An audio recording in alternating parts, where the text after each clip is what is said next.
Hi, once again I've got another video. It's been a while. Once again the darkness of the world, or the world ego, is trying to influence me.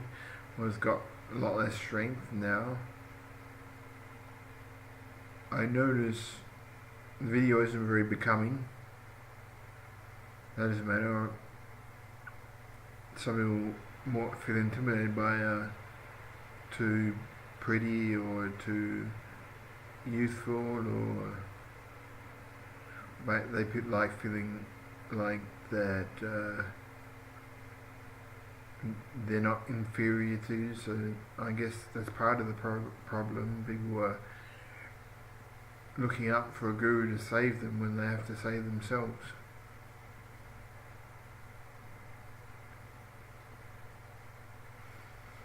Yeah, once again I want to speak about the topic of selfless service and how to get rid of the ego through selfless service. Just looking at my teeth.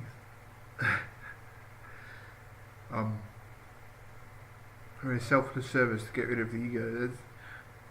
That's how you get rid of the ego and become enlightened, if that's what you're after. But I'm motivated to help society and the planet, and in any way I can. So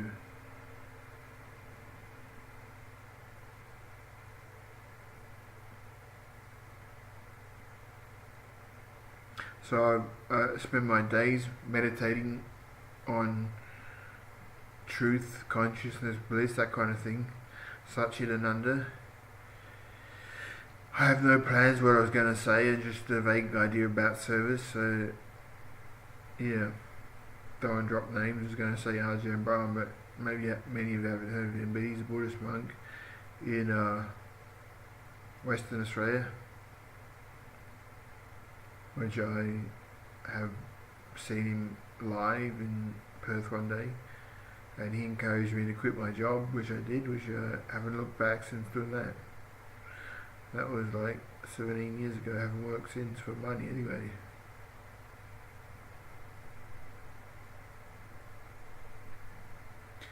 I kind of like to think of myself as a charity.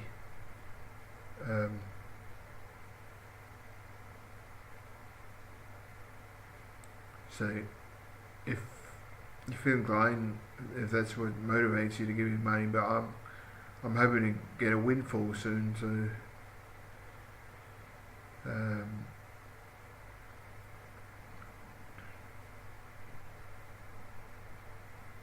yeah.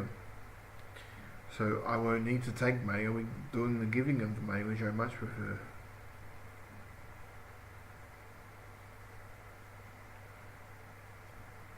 What else can we talk about? Reminds me of Essex. She's got some good things to say, and most people would find her very beneficial, but I'm kind of inclined to say that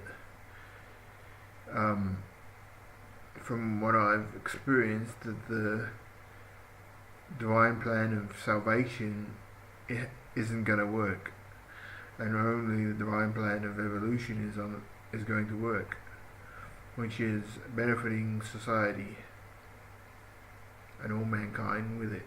So evolution of society, evolution of each individual in society. They might not become enlightened, but they can keep on the straight and narrow path to at least stay happy or content or enjoying life. Because life's supposed to be enjoyed. It's supposed to be enjoyable all the time. It reminds me of Stuart White when he goes something about life's supposed to be gay, but that was in the 80s where they didn't know what a gay man was or a gay woman. I'm not too sure there are gay women, seriously, but I know that would seem there's a lot of gay men that aren't really the public don't really recognise, or do recognise that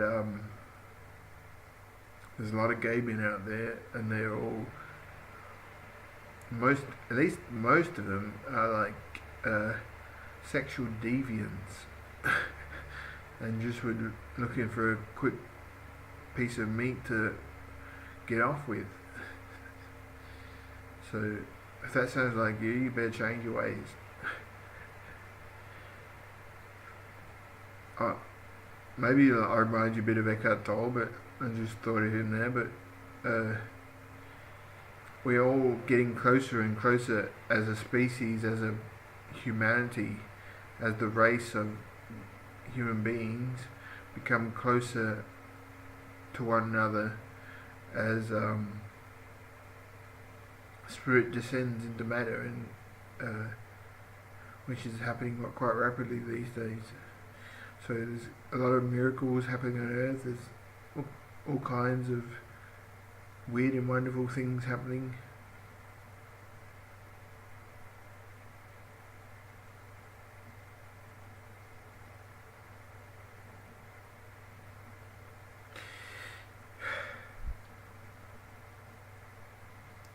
I'm looking a bit better now.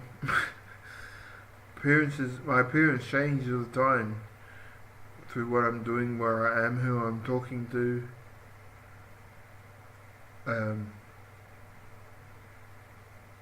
What the energies in the room are like, or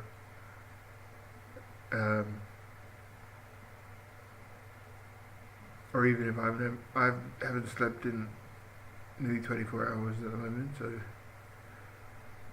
not that there's a problem. Andrew Cohen has a video on YouTube about the evolutionary impulse is not reasonable. But I want to clarify that, saying serving humanity wasn't an evolutionary impulse. It's more a motive to serve humanity and do the right thing, not just an impulse, a blind impulse, but it was actually chosen by Mahatma Gandhi and Martin Luther King, which he emphasized.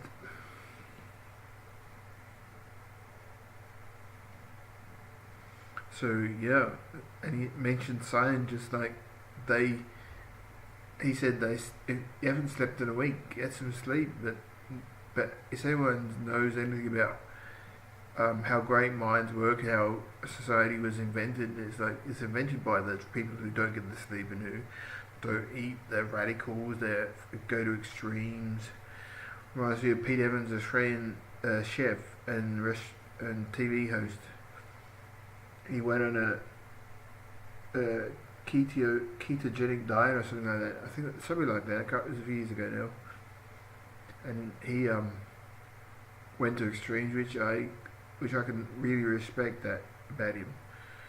And people like Tom Cruise I respect because he speaks out against psychiatry, and saying psychiatry is a system of control, which it's part of that, and part of ignorance of the doctors and the medical profession about what really is a mental illness, because they don't know themselves. They say they don't know what an illness is. They don't know how to cure it. They don't know. They just have a vague idea what it is, and they think they're right. But he's got to be really switched on, or initiate, or an adept, or a master to really understand who is sick and who is well. We got to be. It takes eons to really get to know anything about mental health, and someone studies it for 10 years or 15 or 20 years, and they think they know everything about everything, when you're not going to get everything about everything from a university course. They're actually designed to mislead you, the university. There's a lot of theories about who's in charge of this planet and who could be in charge.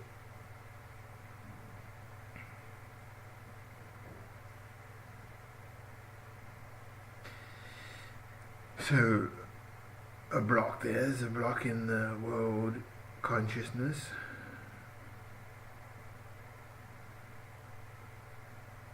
Where we talk about psychiatry and their expertise or lack thereof, of being able to diagnose and really help people, which they don't. And maybe I think it's more like a jealousy, or that's a lot of medical treatment, psychiatric treatment comes from jealousy, because families and people get upset because they're not the same as they were before, or got different interests than before, but if we stay the same all our life, I guess just life is going to be very dull, isn't it?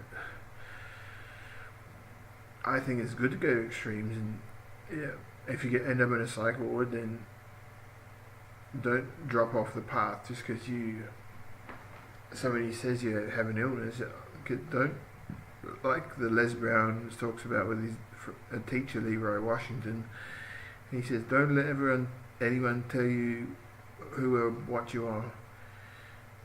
So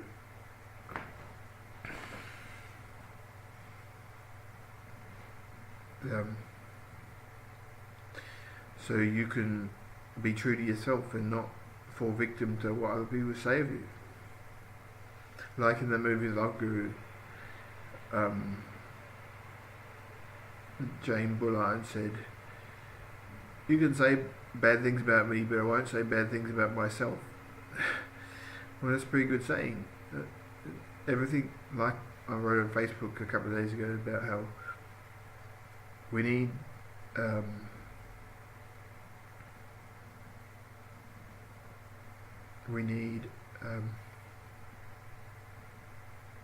different times, places need different words. You can't just say randomly spout out words, but and you expect to be useful. You've got to be discerning and say what is appropriate in this situation, this situation. You assess that with your intelligence, your psychic powers, your perceptions. Don't rely on theories like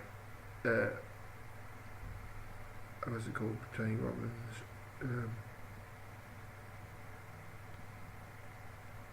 What's it called? Body language. Yeah, I think body language. I studied that like when I was 19 or something. I didn't give it much thought. But some people think that's the be all and end all of assessing people's emotional, mental states. It's just biology. It's not biology. It's not body language either. You gotta be psychic. His psychic power is a sixth sense. Like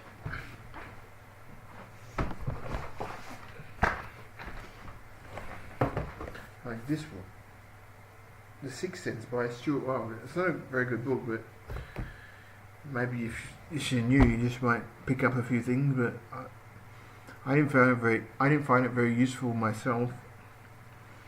So, but it's useful to realize there is a sixth sense, and we should use it in our daily activities. And a truly spiritual life has to be committed to 100% of the time.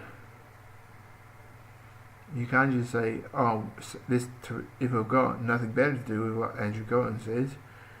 Like, what could be more better than improving your life and the lives of your community, your planet, your country? If you go cosmic and say, "Oh, because the Pleiadians in some of their books that talk about how they're invested in our evolution, and so that we should be invested in their evolution so we can all get along." But I think a lot's going to change soon. I've noticed some changes in the psychic atmosphere of the planet. Which reminds me of Andrew Cohen doing an interview with a guy. So he acted a little strange, but now I realize why he was acting a little strange, perhaps because he was influenced by the psyche of the environment, or dark entities, or just a nature spirit or a fairy, which they're all real. Yeah. It's about nearly time to end this video. I might make another one afterwards.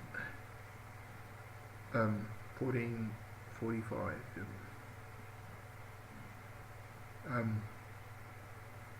So yeah, sixth sense, service. Seek and ye shall find. Knock and the door shall be opened. Okay, that should do.